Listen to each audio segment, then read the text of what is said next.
में है, कहीं काम में है, डिस्टर्बेंस चल रहा है सही। कि वो रेस्टलेस फील कर रहे हैं एंड उनकी फिर जो सारी दिमाग की वो है वो फीलिंग फोकस पेन की वजह से, लेकिन ये बताइए डिस्कम्फर्ट की कि वजह से। प्रोस्टेटाइटिस क्यों होती है? प्रोस्टेटाइटिस के डिफरेंट रीजंस हैं और उसमें जैसे फॉर एग्जांपल यंग बच्चे हैं उनमें जो है इन्फ्लेमेशन कंजेशन की वजह से हो जाता है, ठीक है। बिकॉज अब वो ग्रोइंग एज में आ रहे हैं, उनका प्रोस्टेट सही। एक्टिव हो रहा है सही। और वो जो चारों तरफ हालात से अफेक्ट हो रहे हैं और उसकी वजह से उनके प्रोस्टेट जब इरिटेट करते हैं तो वो ब्लैडर को भी इरिटेट करते सही। हैं। इसी तरह से बहुत बार इन्फेक्शंस जो हैं कि वो कॉमनली अगर हुए और प्रॉपरली ट्रीट नहीं हुए, वायरल इन्फेक्शंस भी होते हैं तो उसका भी असर वहाँ पहुँचता है। बहुत बार ऐसा होता है कि पानी की कमी की वजह से ब्लैडर में भी इन्फ्लेमेशन आता है और प्रोस्टेट में भी इन्फ्लेमेशन आता है। तो इन्फेक्शन और ये सारी चीज़ें जो हैं वो ये लीड तो आपने करती फरमाया हैं। कि ये मतलब जवानी के अंदर या निस्बतन जवानी हाँ। के अंदर जो होता है, लेकिन बुढ़ापे के साथ बुढ़ापे फिर जैसे जैसे प्रॉब्लम फिर मुख्तलिफ है। एज बढ़ती है उसमें फिर वो प्रोस्टेट ग्लैंड का साइज बढ़ना शुरू हो जाता है, क्योंकि ये हार्मोन डिपेंडेंट एक प्रोस्टेट ग्लैंड है। तो वो जैसे जैसे एज बढ़ती है तो प्रोस्टेट ग्लैंड का साइज बढ़ना शुरू होता है। अब वो जेनेटिकली वेरिएबल है, लेकिन ये कि बढ़ता ज़रूर है। अब वो जब बढ़ता है तो फिर पेशाब की नाली का जो रास्ता जो छोटे प्रोस्टेट की वजह से बिल्कुल खुला हुआ होता है, वो जब प्रोस्टेट उसमें ग्रो करता है तो वो उसको दबाना शुरू कर देता है और रास्ते को तंग करना शुरू कर देता है। सही। जब रास्ता तंग हो जाता है तो कुछ यूरिन जो है पीछे रह जाता है मसाने में, वो फिर मसाने को इरिटेट करता है, क्योंकि रुका हुआ यूरिन कहीं भी हो तो वो उसमें इजीली इन्फेक्शन और सोजिश हो जाती है, क्योंकि मसाना जो है वो उसकी एम्प्टिंग कंप्लीट होनी चाहिए। तो जहाँ वो कुछ रुका यूरिन उसमें प्रॉब्लम हुई तो उस सूरत में दवाएं दी जाती हैं। अब सिम्टम्स भी ऐसे हैं कि या प्रोस्टेट के साइज़ की वजह से सिम्टम्स होते हैं या फिर इरिटेबल सिम्टम जैसे फीमेल्स में मैंने बताया था सिस्टाइटिस। लेकिन कभी कभी प्रोस्टेटिक इश्यूज के प्रोस्टेट का साइज नहीं बढ़ा होता है, छोटा फाइब्रस सा प्रोस्टेट होता है, लेकिन वो भी वही आइडेंटिकल हूबहू वही सिम्टम्स प्रोड्यूस करता है। बिल्कुल बिल्कुल बिल्कुल सही बात है। जैसे कहते हैं फाइब्रस प्रोस्टेट, जो कि एक हार्ड छोटा सा प्रोस्टेट होता है, लेकिन हार्ड होता है कि उसमें स्ट्रेचेबिलिटी नहीं होती, तो वो जब वो उसी तरह से बिहेव करता है जैसे रुकावट कर रहा है। सही। कभी कभी ऐसा होता है कि एक इसकी जो हिस्सा होता है प्रोस्टेट ग्लैंड का वो मसाने के मुंह पे ग्रो कर लेता है। ठीक है। तो वो भी एक इरिटेबिलिटी फोकस बन जाता है जिसको मीडियन लोब कहते हैं। ठीक है। वो भी अगर बढ़ जाए और बाकी प्रोस्टेट इतना बड़ा नहीं है तब भी वो फिर इरिटेबल सिम्टम्स डॉक्टर साहब, चूंकि हम प्रोग्राम के अख्ताम के करीब पहुंचने वाले हैं, तो मतलब मैं मुख्तसरन आपसे पूछूंगा कि अगर प्रोस्टेटिक प्रॉब्लम्स हैं, अगर प्रोस्टेटाइटिस है जो जवानी में है, उसका तो एंटीबायोटिक से इलाज हो जाएगा, लेकिन कुछ इसमें ख़ास चीज़ है कि एंटीबायोटिक कुछ तवील मुद्दत तक लेनी होती है। देखिए,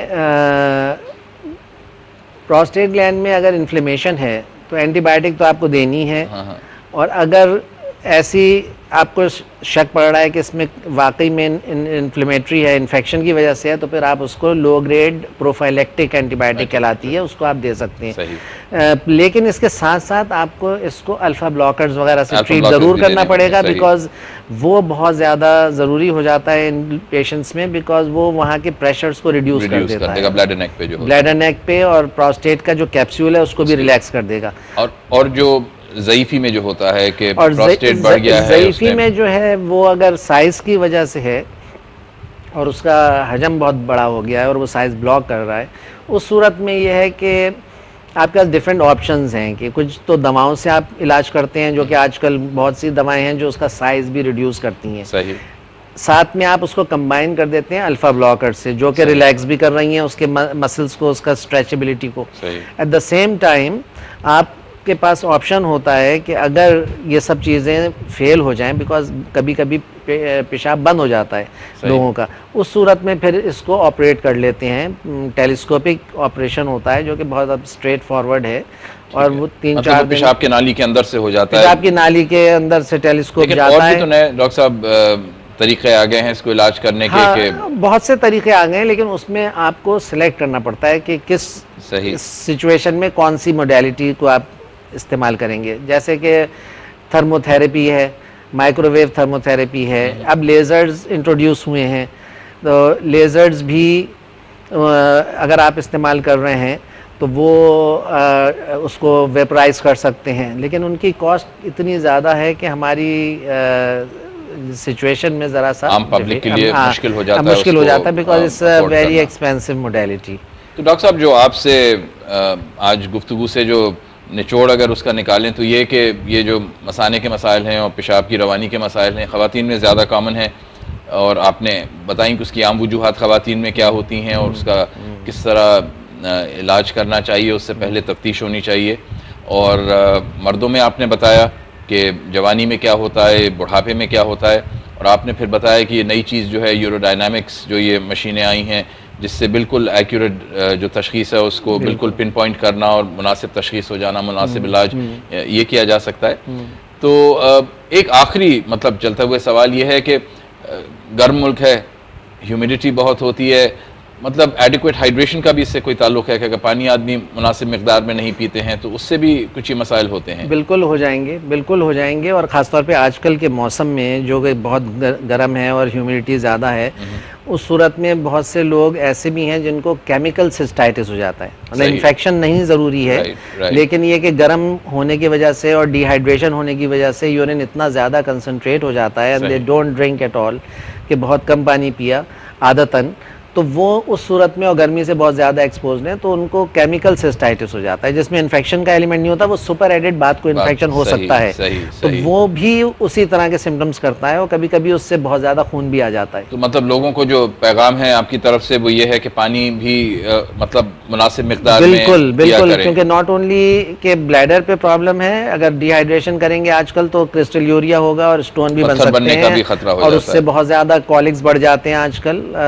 बहुत ज़्यादा स्टोन डिजीज़ गर्मियों में नज़र आती है छोटे पत्थरों की वजह से, और ऐसे भी पेशेंट्स अभी रिसेंटली मेरे पास 3-4 आए हैं जिनके बायलैटरल छोटे छोटे स्टोन्स ने यूरेटर्स को ब्लॉक कर दिया और किडनी फेल हो गई, जिसे एक्यूट शटडाउन कहते हैं। तो वो भी हुआ है। तो आई थिंक आजकल के ज़माने में हाइड्रेशन का बड़ा ख्याल रखना चाहिए। पानी अच्छी मिकदार में पिएं, कम से कम 2-2.5-3 लीटर पी लिया करें 24 घंटे में, और गर्मी से बचें जितने कोशिश कर सकते हैं, मुमकिन हो सके, और उसका ख्याल रखें। और एक बात मैं चलते चलते ये भी बताऊं कि एक जो फीमेल्स में एक जो ब्लैडर बिहेवियर की प्रॉब्लम है वो स्ट्रेस इनकॉन्टिनेंस भी है, कि खांसी आई, छींक आई, कोई भी जोर लगा हुआ तो यूरिन लीक हो गया। आपने कुछ निशानदेही तो की थी गुफ्तगू के दौरान के मतलब पेल्विक फ्लोर कमजोर पड़ जाती है अगर बच्चे ज्यादा एग्जैक्टली हमला ज्यादा नहीं हो तो वो सिचुएशन, इन सब सिचुएशंस की जो इम्पोर्टेंट मैसेज है वो ये है कि इन सब का ट्रीटमेंट अवेलेबल है और आसानी से अवेलेबल है, कोई उसमें कोई मेजर कॉम्प्लिकेशन नहीं है, और रिजल्ट्स आर वेरी गुड। तो नाज़रीन, मुझे उम्मीद है कि जो आज की हमारी गुफ्तगू हुई डॉक्टर इशरत सलीम के साथ, तो इससे आपकी मालूमात में इजाफा हुआ होगा। डॉक्टर साहब का पैगाम याद रखिए, पानी कसरत से पीजिए, और ये जितने मसाइल आज इन्होंने बयान किए जो पेशाब के होते हैं या मसाने के होते हैं, ये सारे ऐसे मसाइल हैं कि अगर इनकी मुनासिब तशख़ीस कर ली जाए तो इनका आराम के साथ और सुकून के साथ इलाज हो सकता है, और मरीज़ की ज़िंदगी जो है वो नॉर्मल पे वापस आ सकती है। अगले हफ्ते मैं एक नए मौजू के साथ और नए मेहमान के साथ आपकी खिदमत में दोबारा हाजिर होऊंगा। उस वक्त तक के लिए इजाज़त दीजिए। अल्लाह हाफ़िज़।